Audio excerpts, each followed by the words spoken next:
मैं बम्बई में था तो मुझे प्रश्न पूछा कि बापू गीता का आपका अर्थ क्या है? मैंने कहा हम कौन गीता का अर्थ करने वाले, गीता के तो कितने महापुरुषों ने अर्थ लगाए।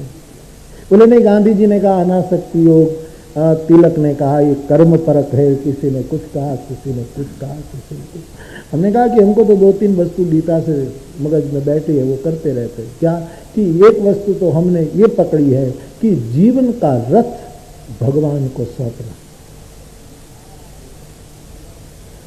और यदि भगवान प्रत्यक्ष नहीं है तो ये प्रश्न उठेगा कि भाई ऐसे काव्यात्मक बोली में बोल जाए कि रथ भगवान को सौंप दो, भावना जगत में ठीक है, लेकिन भगवान तो दिखाई नहीं देता। तो हमारे गोस्वामी जी ने बहुत सरल कर दिया, तुम्हारे जीवन के रथ का सारथी कृष्ण न हो, तुम उसको न देखते हो और तुम्हें भाव लगाना मुश्किल पड़ता हो, तो गोस्वामी जी ने एक बहुत सुंदर अर्थ लगा दिया।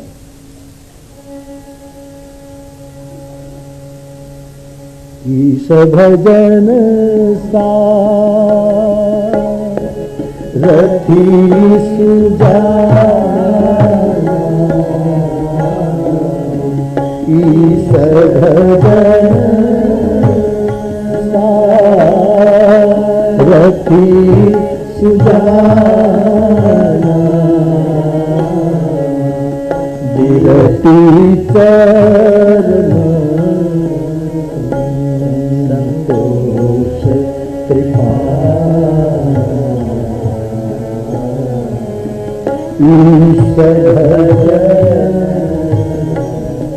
ईश्वर प्रत्यक्ष रूप में सारथी नहीं, तो गोस्वामी जी ने बड़ी करुणा करके सुंदर निर्णय दे दिया कि ईश्वर के भजन को सारथी बनाओ।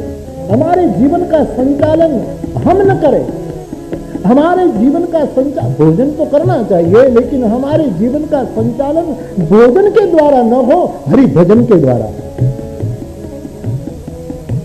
भोजन के द्वारा न हो। भोजन मानी यहाँ केवल रोटी खाना इतना ही नहीं, भोगों के द्वारा न, हरि भजन से।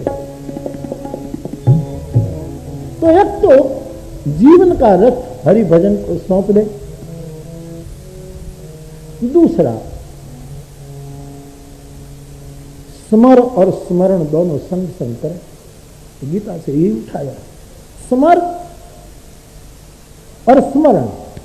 अर्जुन को भगवान श्री कृष्ण ने स्पष्ट कह दिया कि तू युद्ध भी कर और मेरा स्मरण भी कर। हमको तो ये रास आ रहा है, स्मर। समर का अर्थ होता है रण मैदान, संघर्ष। तो वो भी कर और स्मरण भी, दोनों संसार में है मेरे भाई बहन, तो संघर्ष करना पड़ेगा। तुम न चाहो तो संघर्ष न्योता देगा, क्या करोगे, लेकिन उसी समय स्मरण न छूटे, यही गीता सिखाती है। बाकी तो विद्वान लोग, महापुरुष लोग उनके विविध व्याख्याएं दे सकते, हमारी तो समझ में इतना बैठा, ले लिया कि जीवन के हर कर्तव्य कर्म को करते रहो, स्मरण मत चूको। स्मरण गया तो हारोगे, रण मैदान में हार जाओगे। कभी मान हरा देगा, कभी अपमान हरा देगा, कभी स्वीकार हरा देगा, कभी तिरस्कार हरा देगा, कभी राग हराएगा, कभी द्वेष हराएगा, कभी सुख थप्पड़ मारेगा, कभी दुख पैर से ठोकर मारेगा। जिसका स्मरण बना, दोनों का जुगपद निर्वाह करना। फिर तीसरी बात